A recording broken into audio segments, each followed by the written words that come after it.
Can you be traditional Catholic and a monarchist? Now, this will seem like a silly, very silly question to ask to any traditional Catholics who might live in a place like France, where there is where a lot of traditional Catholics have historic ties with the old monarchy there.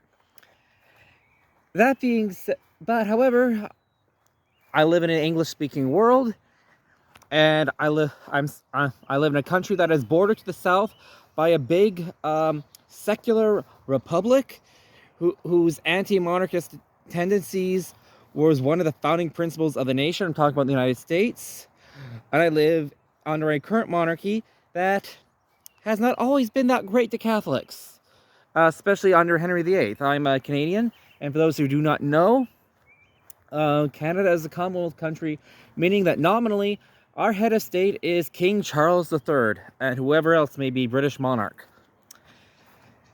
So, can you be a traditional Catholic and monarchist? So, I'll say that on 2 points, yes and yes. Yes, in that you can be a traditional Catholic and a monarchist, and 2, I actually favor it. I think it has there's a lot to monarchy and support for monarchy that leans into traditional Catholic beliefs and values that a lot of people do not get. Now, I do want to say, as a supporter of monarchy myself, that strictly speaking, there is no requirement to be a monarchist in traditional Catholicism, or for that. But however, I should also point out there is no requirement to follow any particular system of government. In fact, I was reading a book that was loaned to me by a friend, pre-Vatican II Catholic author. The work was called "The Church Before Pilate," and in it he was discussing politics and the role that interplays with the church and on the modern political systems, be it monarchy, republics, democracies, dictatorships, etc. And he basically said that the church is always criticized as being anti-monarchist by monarchies, monarchist by republics, dictatorial by democracies, and dangerously democratic by dictatorships. Essentially, what he says the church's position is on the government systems is that the church is that it does not really matter what system of government you have. It can be a republic, it can be a dictatorship, it can be a monarchy, it can be a democracy. It does not matter what type of government system you have, so long as what you do with it lines up with the God's law. This will shock a lot of people today. As that being said, yeah, this will shock a lot of people. And to be blunt, I've read other decrees to the same effect. I've read other works to the same effect. I've read similar statements in Quas Primas that there is no single system of government that is endorsed by the Catholic Church historically. You can follow whatever system of government you want. We can debate about the pros and cons of them. That being said, one of the reasons I like monarchy and my own system of government, my own society, is because of how anti-monarchist it actually is in many ways. Yes, anti-monarchist in that. Yes, I mean it's anti-monarchist, even though it is a monarchy, in that we have a lot of values that go against the basic concept of monarchy. Especially, and you hear about this whenever you hear people calling for the removal of the monarchy in Canada. Alter. So, for example, you'll get people saying things like, the monarchy is saying that power doesn't come always from the people, and it's not always approved of. It's anti-democratic. That there's some people who or have more privilege and power than others. That's not democratic. You're right, it's not. In fact, that's one thing about democracy that should be mortified. In the Bible, it says authority does not come from the people. Authority ultimately comes from God. And the context of that verse would be Roman rulers who would be oppressing the Christian people. Those authorities get their authority from God. That is the Bible. That is what the church holds. Furthermore, we live in a furthermore, whenever I hear criticism of monarchy, it's always how Christian it is. It is perceived as a very Western Christian institution, and as you can admit, woke lords hate that. They absolutely despise that part of our heritage. And if you want to de-Christianize something in Canada, you'd want to get rid of the king.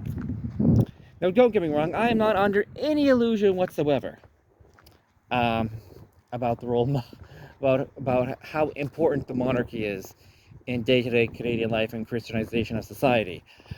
Like, King Charles is literally, from a Catholic standpoint, King Charles is literally an adulterer who has crowned his mistress as queen and is the leader of a heretical, and is the nominal leader of a heretical sect, i.e. the Anglican Communion.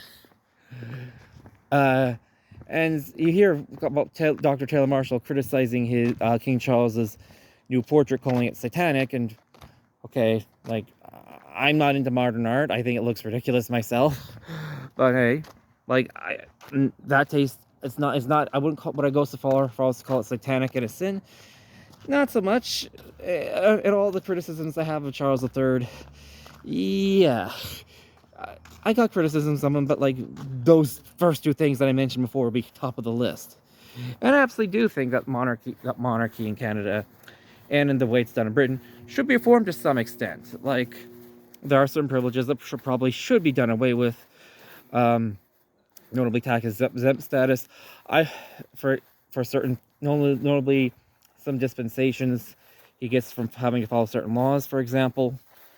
That being said, as an institution as a whole, I see this thing that should be reformed. Now, I've actually been taken to task by being a traditional monarchist by some people in the United States, calling me a heretic for supporting the British monarchy. Yes, a heretic. This is on the grounds of regens in excelsis, the decree of Pope St. Pius V, labeling Queen Elizabeth I as a usurper and illegitimate, and authorizing Catholics in England to remove and overthrow her and absolving them of obedience to her. Now, Edmund Campion, and you can find about this in the biography of the life by Edmund Campion by Evelyn Waugh. Edmund Campion, great Catholic martyr for the faith, did not think that there was a requirement of Catholics to overthrow the British Queen Elizabeth I. Secondly, that applies to Queen Elizabeth I. It doesn't apply to later monarchs as such. And we even know, and from the biography is on the New Advent website, we look at biographies of the kings who was Pope during the reign of James I. He absolutely, the Pope in his time absolutely said that you should recognize who the lawful James I was, legitimate king, not overthrow him, maybe loyal to him, and he was opposed to Catholics trying to remove James I by force, and from what I understand, his later successors, which would eventually lead up to and include His Current Majesty King Charles III of England. There are also a lot of other values, notably certain things that our southern neighbor in the United States has that I do not like, that I think are bad influences on Canadian life. Now, don't get me wrong. This video is not an attempt to harp on the United States. And the United States gets a lot of things far more right than Canadians do. Notably with the pro-life movement. Notably with taking religion seriously overall as a side. Don't get me wrong. They have problems there too. But Canada is super woke as crazy. That said, there are certain values that Americans do hold.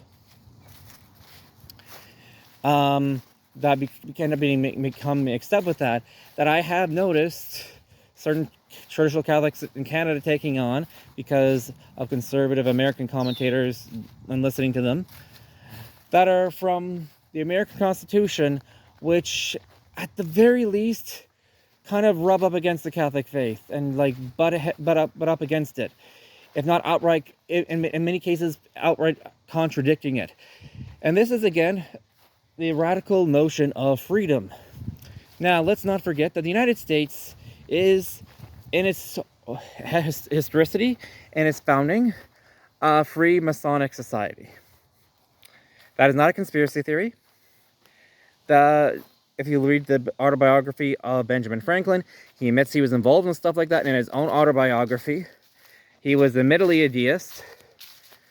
He clearly had the various notions of radical freedom, of separation of church and state, which are in the United States Constitution, however you want to interpret them, are directly incompatible with traditional Catholic belief, notably the Syllabus of Errors, which condemns the notion as a matter of principle. Does that mean Americans need to betray any oath of allegiance and overthrow their government? No. Does it mean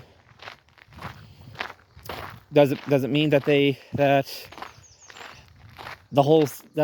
need to be traditional Catholics in the United States need to be cautious about how things are being taught or taking in their culture? Now, they shouldn't take culture they have around them for granted as being all good and Christian. Yeah, it should. Even Donald Trump, I don't honestly, and if you like him, don't like him, feel free, whatever you like. Donald Trump is literally, again, like Charles III, an adulterous heretic. Technically, if I understand the statuses of his marriages, his legitimate first lady should be Marla Maples, not Melania. If I looked it up. Ivana Trump, when his first wife, was divorced as well, and so technically his relationship with Marla Maples should be the right one, and in which case Melania is not his authentic first lady. Okay then, or maybe not, but he's certainly a heretic, as he's not a Catholic faithful tradition. That's what it means. Again, feel free to like him, but or dislike him as you may please if you're American watching this. And there is a decent case to be made that he might be the best option for the United States, depending on the politics going on there right now, especially with talk about pro-life judges, etc. That being said, I do want to comment on his recent publishing of the Trump Bible, the America First Bible. That I've seen pictures of it online. Now, first of all, a lot of Americans, leftist American commentators, I should say, have in many ways blown it out of proportion. Like, oh, he's charging money for Bibles. Yeah, like Bibles cost money to buy. Dewey Ream's Bibles are quite costly, if you're a Catholic faithful tradition. And having like souvenir Bibles is not exactly all that much of a new thing. And he has American patriotic documents in it, notably the Declaration of Independence. Here's the thing. The Declaration of Independence is contrary to the Catholic faith. I'll give it at least 1 point on which it contradicts the Catholic faith. All men are created equal. I remember sitting in a catechism class after an SSPX mass. The priest, by the way, was an American. He said, the idea that we're all created equal is contrary to the faith. God has not made us all equal in this life. We do not all have equal calling. Like the Pope, good or bad, is not equal to you and me.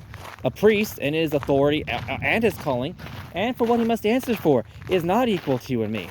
In the Traditional at Mass, that there is not this inequality between laymen and priests is highlighted by 2 separate communion rites, 2 separate confiteors, one for the layman, one for the priest. There is bishops. So that's just even one, and that's just one area. In civil society, it's the same thing as well. Now, you can have a society that is democratic, where you can have that's somewhat egalitarian, and that's perfectly okay. Again, no system government is contrary, but to say that this is from God, that we're all equal and the same in society, and that is a claim about God. That is stepping over from what I think should be the traditional rights of my nation and my culture, and how I think things would work well and function better. And I would actually agree with that. A certain amount of egalitarianism is good, personally. It's certainly on a civil level. That's my own personal opinion. Feel free to disagree if you don't agree. But to say that such things come from God, it does contradict the faith. There's certain a notion, and I've already mentioned the notion of separation of church and state, and the freedom, and the various freedoms, notably the radical notion of freedom of religion. The Syllabus of Errors teaches that in an ideal situation, the Catholic faith should be the preferred religion of the state. That's in the Syllabus of Errors as well. That directly contradicts the American Declaration of Independence. Completely. You cannot believe in both. So if you are a Catholic getting a Trump Bible, you are getting a Bible that has a document in it that directly contravenes the Catholic faith. Now, this is not to harp on, again, this about monarchy. There are certain aspects about the British monarchy that I need to be aware of on certain things in my society as a Canadian that I live with every day, that have become ingrained in my culture, that I need to take a step back and say, look, this is not the Catholic faith. I can't go along with this. Notably, the official Protestantism of King Charles III, the extreme wokeness in Canadian society, and the attacks against the dignity of human life that you get in Canadian society as a cultural value that is quite prevalent here. That being said, there are aspects of the British monarchy, being a monarchist, that are good. Notably, that they mortify those notions. They mortify the notion that we're all created equal, all free, and there should be no preferred religion. In principle, the British coronation rite, even if they get the church wrong, mortifies and explicitly denies such notions. And that's one of the reasons I, as a Christian, as a traditional Catholic, like the idea of the British monarchy. Yes, I think it should be changed. Yes, I would like King Charles to convert. I would like a lot of things to be changed. But that is not a cause for me for saying, let's overthrow the British monarchy and make Canada a republic any more than it is, and I shouldn't do that any more than I as an American. If I were an American, I shouldn't be trying to overthrow my government or the president, whoever he or she may be. I do have to respect the rule of law. That is a Catholic value, and if you don't agree with me, remember, part of the Regens and Excelsis, and the one of the reasons it was granted, I remember reading a biography of the life of St. Pius V, the Catholics needed a papal dispensation to overthrow Elizabeth I. The normative thing that you need to do, the normal thing that Catholics should do, is that you respect lawful and legitimate civil authority, which, by the way, directly contradicts what the American Revolution did. There are a lot of values that British monarchy does get better than the United States. And that's something that I should acknowledge. So that's something I should celebrate it, and that is something that in Canadian culture, and Canadian heritage, and Canadian law has come down to me in my culture and heritage. And I'm proud of it. I'm grateful for it. Does that mean everything? Does it mean it's a massive solution to everything in my society? No. Does it penetrate in society as much as it can or should? I wish. That being said, it does reflect some goodness. It is a reflection of some goodness. And not to mention the fact that there are many British monarchs who were heroes in fighting for the Catholic faith. Richard the Lionheart fought on the Crusades. Edward the Confessor. Westminster Abbey is built around his tomb. Well, I should say rather he's buried there, and he built the place. But the British monarchs, essentially the successors of Edward the Confessor. And it used to be a custom until the late Reformation period, even done by some Protestant monarchs, where on Easter Sunday, people who were sick with a certain affliction would approach the British monarch and have the monarch lay his hands on them and pray for their healing, as it was supposed to be, as there was understood that miraculous healings could be done by the legitimate successor of that sainted king, Edward the Confessor. There is this tie to that Catholic Christian heritage. You have a physical reminder of what it means to have an anointed king, like the biblical monarchs of David and Solomon, in front of you, as a real part of your heritage and culture. That is a blessing. That is a blessing. I'm grateful to have. Again, Not that it can be celebrated and acknowledged in other ways in a republic. Not that you need to have a monarchy to reflect these things. Republics can in a sense, in a Christian republic, theoretically, not having a monarch could be an idea of saying, look, our ultimate loyalty is to Jesus Christ, not to any human figure, and he's the one who's truly anointed as such. Or we could have just like, and that can reflect the kingship of Christ, just like in a monarchy, having a physical person anointed and crowned can reflect that authority comes from God, and that can be a reminder to you in your society. There are benefits to it, there are strengths to it, but again, look at the church history. How many monarchs have been crowned? There is an official ritual of the church for centuries throughout the Middle Ages to crown monarchs, crown kings in France and England and Scotland and also numerous other countries where this was done. Where this was done, approved by the church.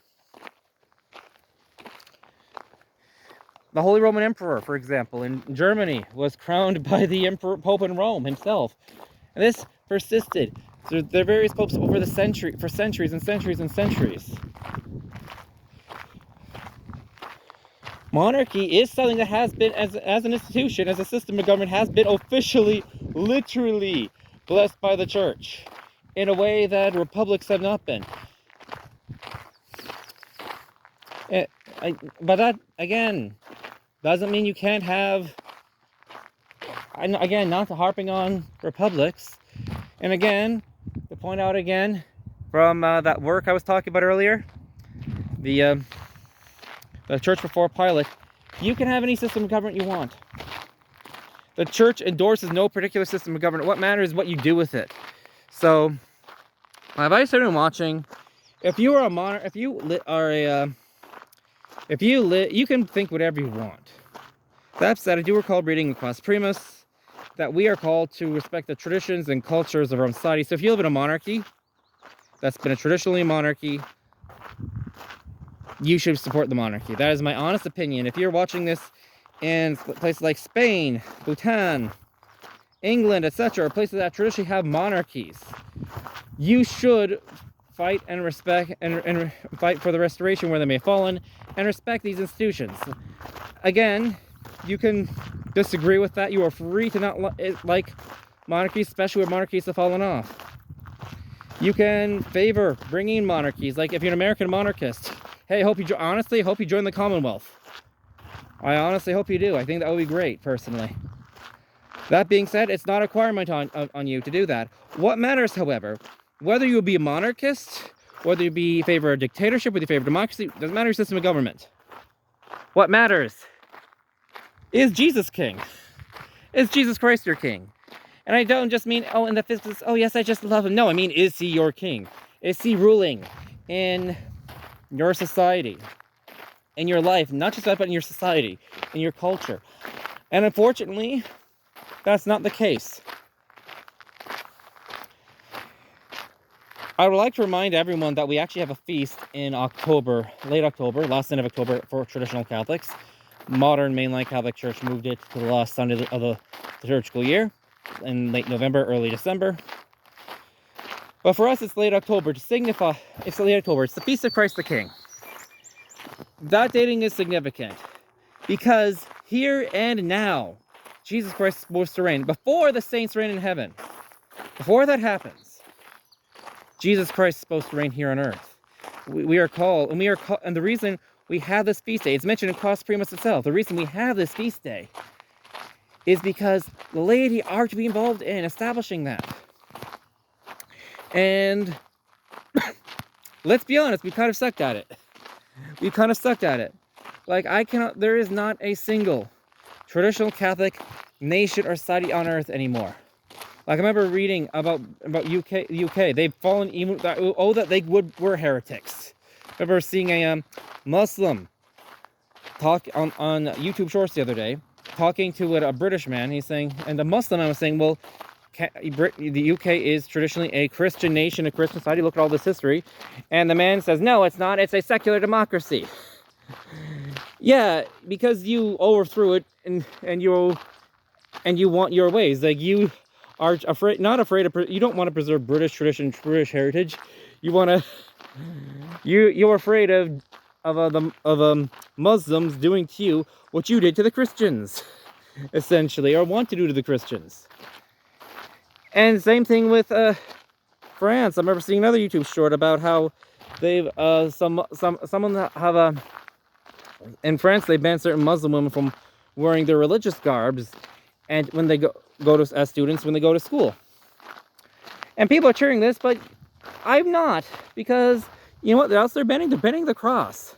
Literally, you cannot wear a cross because, and this is done in the UK as well. They say we are a secular school, we are a secular society. They don't just hate Muslims; they hate Christians. These nationalists in these countries are not our friends. They are not our allies. And we can get so caught up in America first, America that, and British monarchy first, and British monarchy that, and I love the British monarchy. But we need to always remember that whether you favor a monarchy or public or particular system of government, Jesus Christ needs to be king. And that should be the first thing that we put in charge of, and we need to consider. And I regret to say, I've even met Catholics faithful, supposedly Catholics faithful tradition online, who've told me like things like, if like having a 2 or 3% tax increase is the price of like getting rid of abortion, I don't want to get rid of abortion. I want to have my I want to keep my taxes low, even at the cost of the life of unborn children. It's unfortunate that this is where we are. But yeah, the reason I comment on this again, because this is about, can you be a monarchist? The answer is yes. I speak as one who is. I speak as one who sees this as a great, simple piece of Christian Canadian heritage that should be preserved and appreciated and revered, to a certain extent, even by people who aren't part of society, as they should realize that this is a part of filial piety, which we are bound to do. Baltimore Catechism, as article does say, that we are required to be, to some extent, at least patriotic.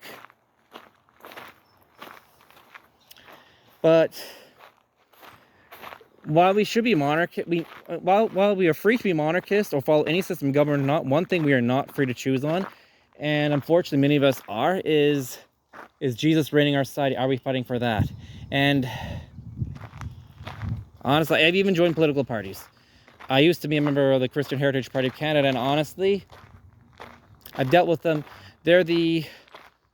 I'm going to be blunt, they're the Albertan American LARPers Party. It's my honest opinion of the Christian Heritage Party of Canada. All due respect, any members watching, I hope you turn that party around, but they want it American style, they want things Albertan style, and they're not willing to listen to other Christians from other parts of the country and put Christian values first, and they're not willing to sacrifice certain things to make it appealing to the rest of the country. They need serious reform. But anyway, just to sum up, no, you do not have to like the British monarchy. Yes, as a Canadian, you should like the British monarchy. Yes, absolutely, as a Catholic faithful tradition, you can support monarchy.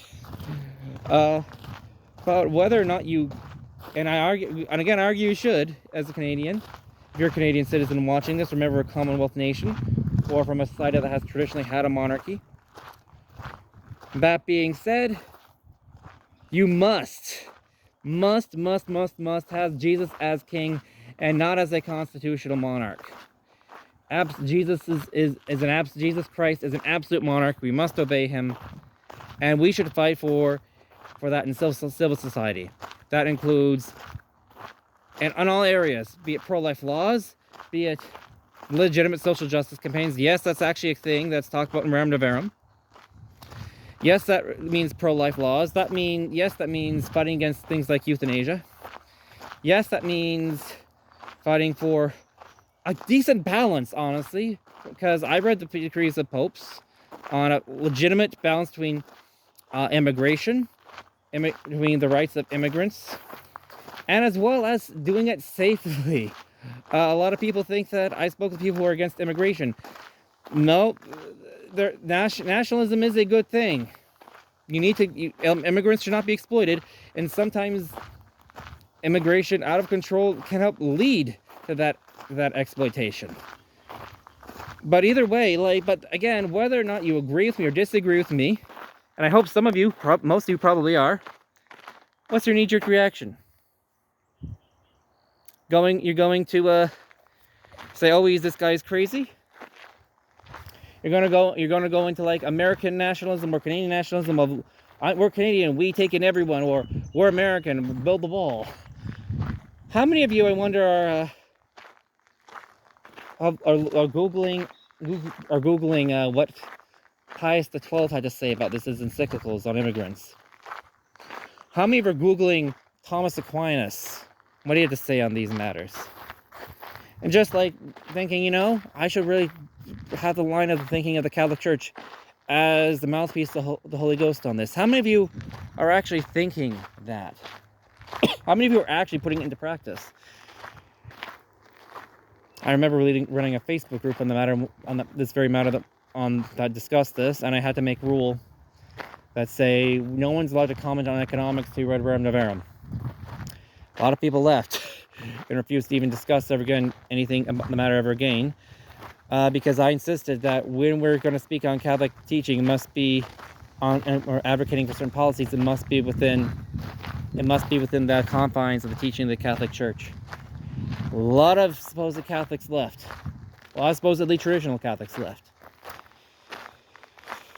So yeah, wrapping up again. I know this has been a little of a distracted rant,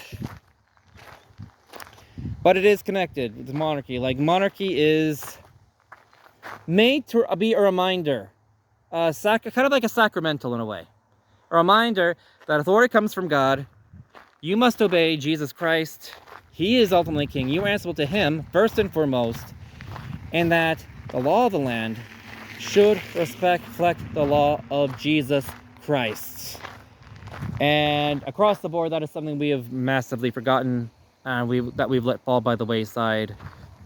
Left and right, Canadian, American, British, French, whatever. It is not even just abandoned in many cases, it's outright being rejected, even by those who are supposedly within the bosom of the church. Anyway, God bless, have a great day. If you want to learn more about the traditional Catholic faith, I encourage you to